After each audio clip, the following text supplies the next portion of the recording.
Hello guys, कैसे हैं सब लोग। आई होप कि आप लोग अच्छे होंगे। तो फ्रेंड, मैं हूं आपका दोस्त किस्मारी, मिले कर बहुत ही इन्फॉर्मेटिव टेक्निकल वीडियो। फ्रेंड, आज हम जिस टॉपिक पे चर्चा करने वाला हूं वो बहुत ही मोस्ट इंपॉर्टेंट टॉपिक है। और फ्रेंड, आज हम जिस टॉपिक पे चर्चा करने वाला हूं वो एक फ्रेंड की कमेंट पे ये टॉपिक जो है बनाया जा रहा है।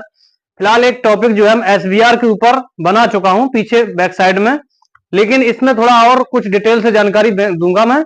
तो फ्रेंड, हमारे फ्रेंड का एक कमेंट था कि सर हमें एसबीआर के बारे में जानकारी चाहिए, एसबीआर के बारे में डिटेल से बताएं। चलिए फ्रेंड, आज हम एसबीआर के बारे में समझेंगे। पहले हम समझते हैं एसबीआर होता क्या है, एसबीआर का फुल फॉर्म समझेंगे। तो फ्रेंड, आज हम जिस टॉपिक चर्चा कर रहा हूं वो है एसबीआर। आज हम एसबीआर पे चर्चा करूंगा, एसबीआर टेक्नोलॉजी। तो एसबीआर टेक्नोलॉजी क्या होती है और इसके लाभ क्या होते हैं, इसके बारे में आज हम समझेंगे। पूरा प्रोसेस समझेंगे, किस तरह स्टेप बाय स्टेप जो है पूरा प्रोसेस जो है इसमें होता है। चलिए फ्रेंड, देर ना करते हुए स्टार्ट करते हैं।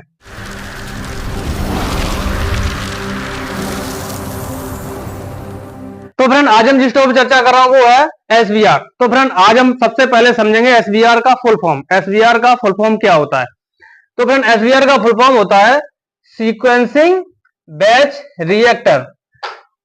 Sequencing batch reactor. तो सीक्वेंसिंग बैच रिएक्टर का मतलब होता है कि सीक्वेंसिंग के साथ, यानी कि स्टेप बाय स्टेप एक ही टैंक में सारी प्रक्रियाएं एक साथ होना, उसको हम बोलते हैं सीक्वेंसिंग बैच रिएक्टर। नहीं कि जो हम लोग एसटीपी लगाते हैं उसमें क्या होता है, कई टैंकों की जरूरत पड़ती है, लेकिन इसमें क्या है, एक ही टैंक में सारी प्रक्रिया होती है स्टेप बाय स्टेप।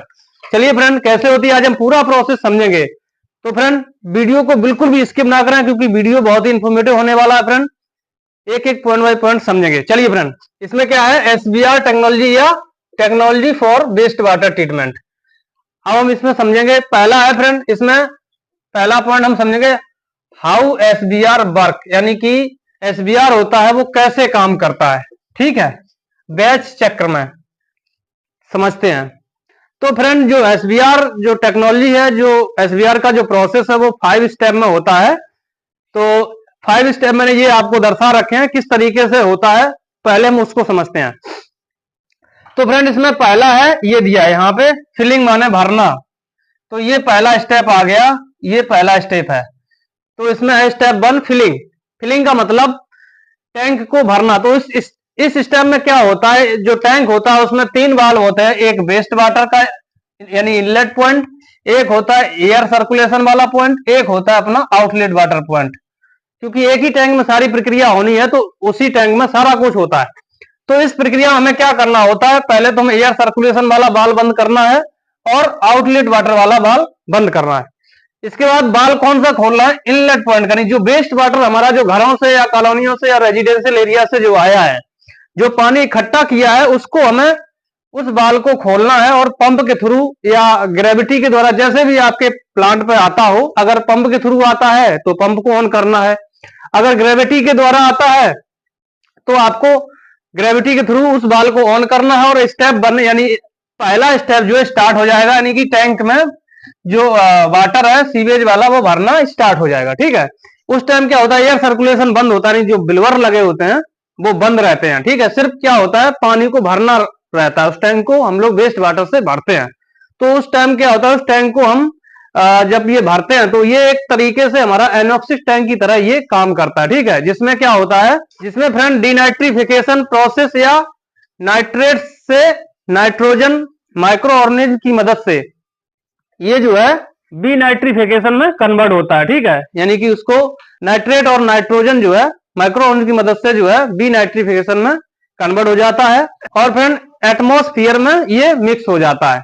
यानी कि जब ये डीनाइट्रिफिकेशन में कन्वर्ट हो जाएगा फिर इसके बाद ये एटमॉस्फेयर में कन्वर्ट हो जाएगा।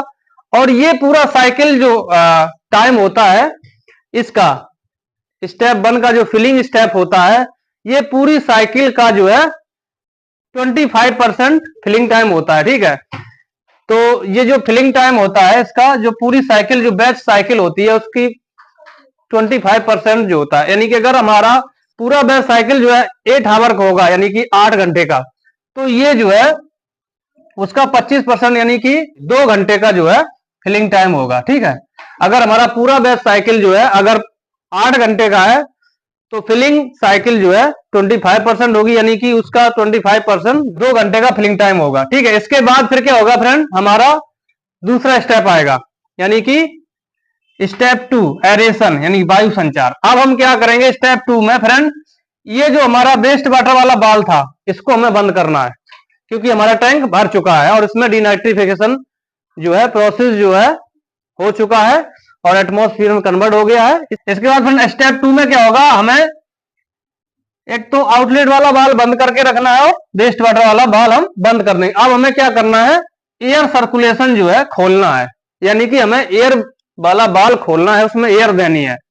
अब इसमें जब हम एयर देते हैं तो क्या प्रोसेस होता है ये समझते हैं। तो इसमें क्या होता है फ्रेंड, अब हम एयर सर्कुलेशन वाला बाल खोलेंगे और हम एयर ब्लोअर को स्टार्ट कर देंगे, जिससे क्या होगा टैंक के अंदर जो है एयरलाइन बिछी होती है उसमें एयर डिफ्यूजर के माध्यम से जो है इसमें एयर का सर्कुलेशन जो है स्टार्ट हो जाता है। ठीक है, और इसमें एरेशन जो है बीओडी को खत्म करने के लिए और नाइट्रिफिकेशन प्रोसेस को करने के लिए किया जाता है। और इसका जो है एरेशन का जो बैच साइकिल होता है, पूरे बैच साइकिल का जो है 35% होता है। चलिए फ्रेंड, स्टेप 2 आपको समझ में आ गया। इसके बाद फिर क्या होता है फ्रेंड, अब आते हैं स्टेप 3 में होता है रिएक्शन यानी कि प्रतिक्रिया।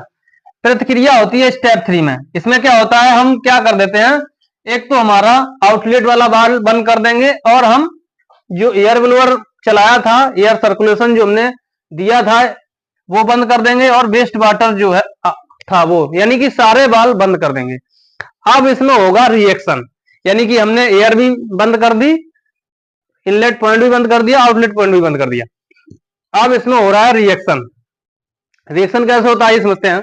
तो फ्रेंड रिएक्शन क्या होता है, रिएक्शन जो है कभी कभी एरेशन के साथ भी हो जाता है और कभी कभी एरेशन के बाद भी होता है, यानी कि एयर सर्कुलेशन के साथ साथ भी रिएक्शन होता रहता है और बाद में भी होता है। इसमें क्या होता है, यानी कि जो भी जैविक गंदगी और बीओडी जो है वेस्ट वाटर के साथ आई हुई है वो जो है माइक्रो ऑर्गेनिज्म और एरेशन के साथ या एयर सर्कुलेशन के साथ जो है उसको डिकम्पोज करता है या डिस्ट्रॉय करता है। ठीक है, समझ गए फ्रेंड, यानी कि जो भी वेस्ट वाटर के साथ बीओडी या ऑर्गेनिक कंटेंट या ऑर्गेनिक मैटर जो आते हैं वो जो है माइक्रो और एयर सर्कुलेशन के साथ जो है उसको ट्रीट करते हैं और स्लज में कन्वर्ट करते हैं या उसको डिकम्पोज करते हैं। ठीक है, इस तरीके से ये प्रोसेस जो है स्टेप 3 में होता है।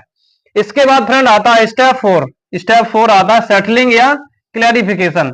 तो जमना या स्पष्टीकरण इसको कहते हैं। क्लैरिफिकेशन मतलब स्पष्टीकरण या सेटलिंग यानी जमना।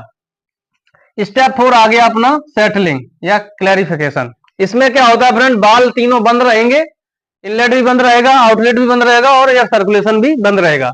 इसमें क्या होता है, जो भी पानी इसमें रिएक्शन होने के बाद जो भी पानी उसमें है या उसमें जो भी कल्चर या एमएलएसएस होता है या फिर माइक्रो ऑर्गेनिज्म होते हैं वो जो है नीचे बैठने लगते हैं, यानी कि स्लज जो है नीचे सेटल डाउन होने लगती है।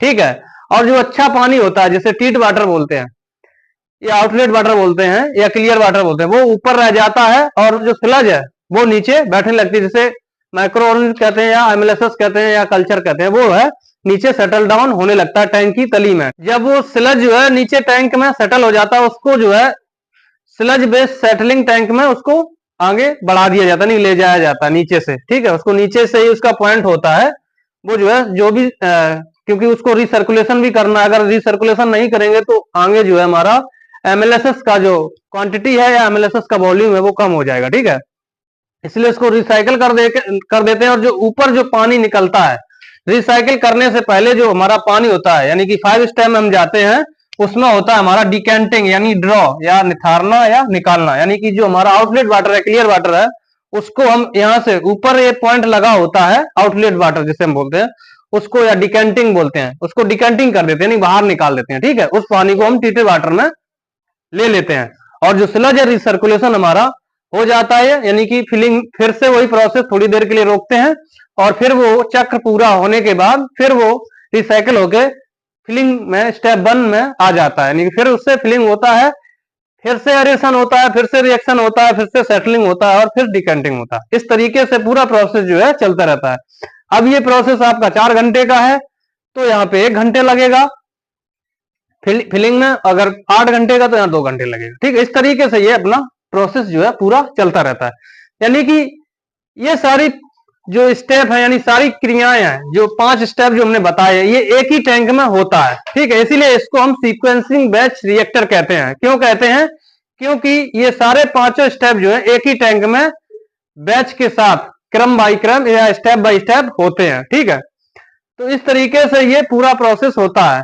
और ये जो वाटर जो आउटलेट निकल के आता है ये इतना क्लियर होता है कि इसकी जो बीओडी सीओडी जो भी है वो सारी एकदम अंडर जो पैरामीटर होते हैं उसी के अकॉर्डिंग जो है आती है। इसने यानी कि इसका जो प्रोसेस है बहुत अच्छा होता है। ये तो हमने आपको समझा दिया पूरा प्रोसेस। आशा है कि आपको पूरा प्रोसेस जो है अच्छे से समझ में आ गया होगा एक बाय एक, स्टेप बाय स्टेप, क्योंकि मैंने पहला जो वीडियो डाला है एसवीआर का सीक्वेंसिंग बैच रिएक्टर का वो मैंने पूरा डिटेल से डाला था कि किस तरीके से कौन सी प्रक्रिया होती है, लेकिन उसमें हो सकता है आपको कम समझ में आया हो। लेकिन अब मैंने जो है पूरा स्टेप बाय स्टेप पूरे 5 स्टेप आपको समझा दिए कि पहले स्टेप में कौन सा वाल्व खोलना है, दूसरे स्टेप में क्या करना है, तीसरे स्टेप में क्या करता है और चौथे स्टेप में क्या होता है, पांचवें स्टेप में क्या होता है। अब आपको अच्छे से समझ में आ गया होगा कौन सा वाल्व कब खुलता है, कौन सा वाल्व कब बंद होता है। ठीक है, चलिए फ्रेंड, आशा है कि टॉपिक जो आपको अच्छे समझ में आ गया। अगर अच्छे समझ में आया कमेंट सेक्शन में जाके कमेंट करें, अपने दोस्तों में ज्यादा ज्यादा शेयर करें जिससे कि ये जानकारी सभी दोस्तों को आसानी से पहुंच जाए। चलिए फ्रेंड, आज का टॉपिक यही समाप्त करते हैं, फिर मिलेंगे नए इनपुट के साथ। तब तक के लिए मुझे दीजिए इजाजत। नमस्कार फ्रेंड, बाय बाय, जय हिंद दोस्तों।